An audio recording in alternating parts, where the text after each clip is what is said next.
안녕하세요. 돈두댓입니다. 오늘의 주제는 직장 생활과 퇴사에 관련된 이야기를 좀 해보도록 하겠습니다. 직장 생활 하기가 생각보다 쉽지 않죠. 그쵸? 직장 생활을 조금 해보다 보면 점점 더 하기 쉽지 않다라는 걸 느낄 수 있습니다. 처음에 입사할 당시에는 직장에서 일도 별로 없고 선배들이 다 대우해주고 잘 챙겨주고 그쵸?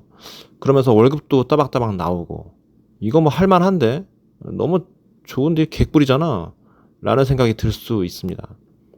그런데 직장 생활이라는 것이 좀 하면 할수록 시간이 갈수록 점점 더 많은 일들이 부여가 되고요. 또 책임도 따르게 되고 또 연차가 쌓이면서 나만 잘하는 것이 아니라 아랫사람들도 챙겨야 되고 위에 눈치도 봐야 되는 중간에 끼인 구조가 더 힘들어지기 마련입니다.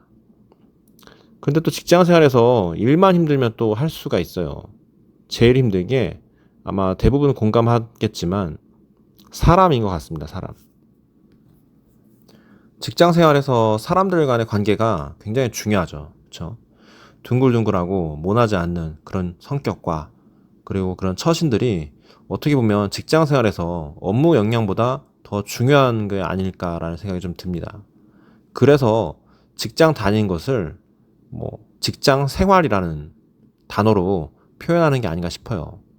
월요일부터 금요일까지 그리고 아침 9시부터 저녁 6시까지 어쩌면 가족보다 맨날 보는 가족보다 더 많은 시간을 평일에 할애를 하고 있습니다. 그 안에서 부대끼면서 지내고 있는데 또 한편으로는 직장 생활 하면서 많은 직장인들의 이제 로망이죠. 퇴사.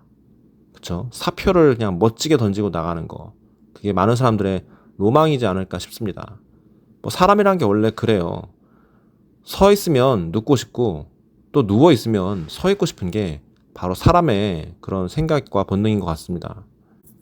그렇기 때문에 오늘 하루 힘들고 징글징글했던 그런 일들을 하루빨리 벗어나고 나만의 자유를 찾고 싶다 하는 그런 염원들이 많이 들 수는 있습니다. 그쵸? 그런데 이 퇴사라는 것도 정말 신중하게 생각을 해야 합니다. 무작정 나오면 정말 큰일 날 수가 있어요. 한번 생각해 보자고요. 우리가 직장 다니면서 받는 월급이 있잖아요. 이 월급의 숫자를 너무 만만하게 보시면 안 됩니다. 어떤 말이냐면 한 달에 받는 급여를 그냥 표준적으로 300만 원이라고 할게요. 300만 원의 현금 흐름을 우리가 노동을 통해서 만들어내고 있잖아요. 매월마다. 그렇죠? 그런데 이거를 노동 없이 자본만 들고 돈만 들고 현금 흐름을 만들어내려면 굉장히 많은 돈이 필요합니다. 은행에서 얼마 정도를 넣어야지 300만 원의 이자를 받을 수 있을까요? 예금 이자율 3%로 가정하고 세금 떼는 것까지 고려했을 때 원금이 한 14억 정도 있어야 될 겁니다. 서울의 집값 평균 집값이 얼마 정도 되죠, 요즘? 보통 15억에서 16억 정도 하거든요. 그러니까 월급에 300만 원을 받는 사람들은 서울에 집 한 채를 들고 있는 자산과 동일한 현금 흐름이라 보시면 됩니다.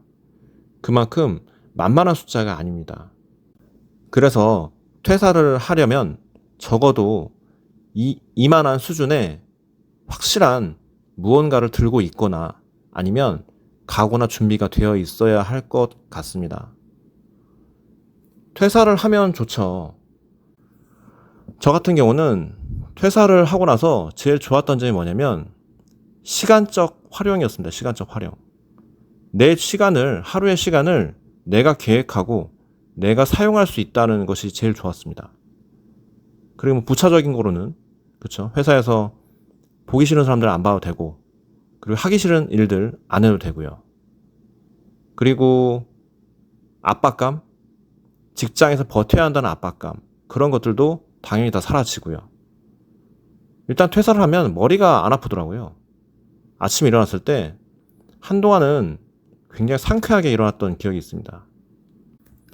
그런데 그 기간도 그렇게 오래 가진 못해요.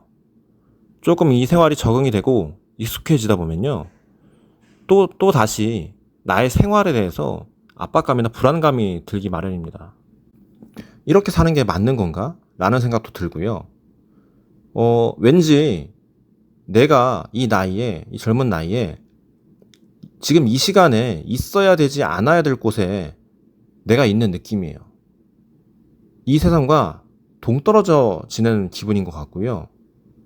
물론 잘 모르겠어요. 저 같은 경우는 뭐 교육과정을 마치고 대학교를 가고 진학을 해서 취업을 해서 계속 그렇게 시키는 대로만 살아왔었으니까요.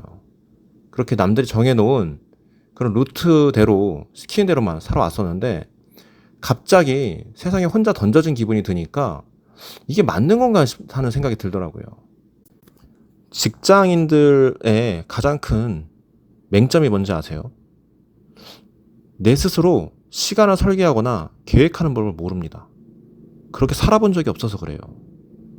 왜냐면 나의 시간은 내가 근로계약서를 쓰면서 사측과 회사와 계약을 했잖아요. 근로계약을 쓰면서 나의 시간은 회사에 압수를 당한 거거든요. 어떻게 보면. 그쵸? 나는 시간과 나의 몸을 회사에 갖다 바치고 회사는 그거에 대한 급여, 월급으로 보상을 해주는 거잖아요. 그래서 나의 시간과 계획은 세울 수가 없는 거죠. 유일한 시간이 주말이죠. 회사가 쉬는 날. 그쵸?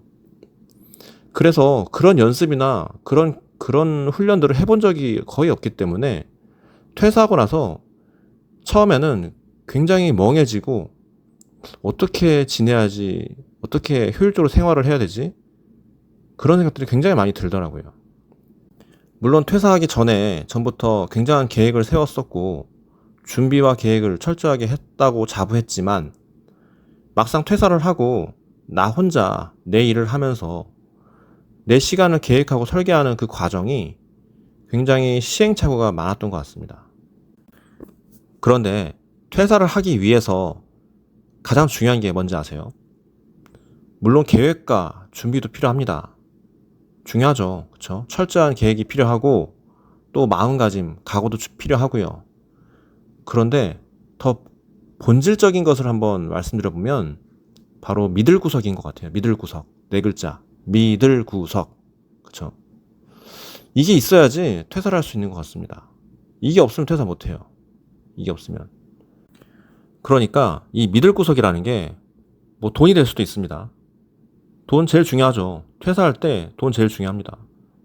자본금 제일 중요합니다. 돈이 될 수도 있고 아니면 확실한 아이템. 그쵸? 확실한 아이템. 지금 내가 부업이나 파이프라인으로 하고 있는 아이템들이 이거 진짜 될 것 같다. 이거 확실하다. 라는 그런 믿음. 그쵸? 그런 것도 필요하고요. 아니면 뭐 기댈 구석이라도 있으면 좋죠.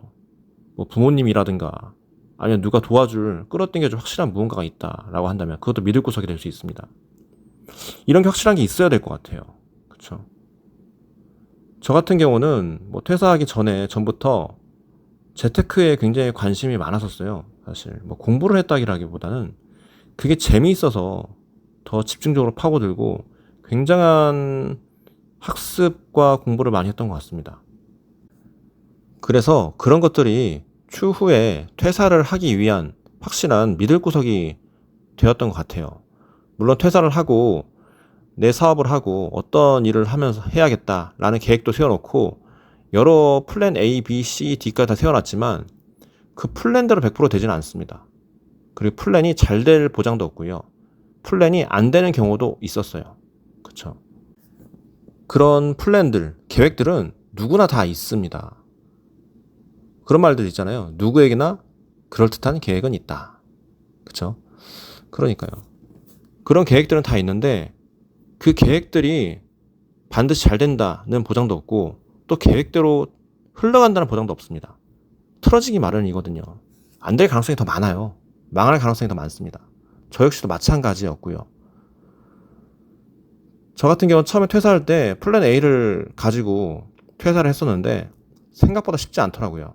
굉장히 좀 부딪히면서 힘들었었고 정말 나중에는 다시 회사에 직장으로 들어가고 싶다라는 생각도 들기도 했었어요.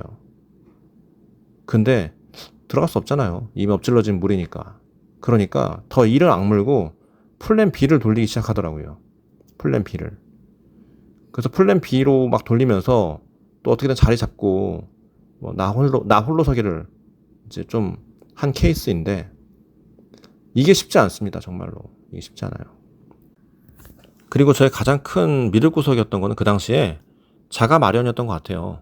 그래서 직장을 다니면서 그 당시에 진짜 나는 뭐 자가 마련 통해서 이런 걸 통해 재테크를 통해서 내가 여기 회사에 있는 뭐 직장에 있는 윗사람들보다 십몇 년은 내가 앞당겨서 벌었다. 내 시간을 벌었다. 그렇기 때문에 나는 지금 퇴사를 하고 나는 내 일을 한번 해보고 싶다. 할 수 있는 시간이 주어진 거다. 라고 한번 합리화를 해본 거죠. 내 스스로. 그쵸? 나는 지금 십몇 년을 앞당겼기 때문에 사실 나는 이거 날려도 이거 좀 손해를 봐도 나는 괜찮다. 다시 돌아올 수 있다. 내 시간 타임라인으로. 그런 생각이 들었던 거죠.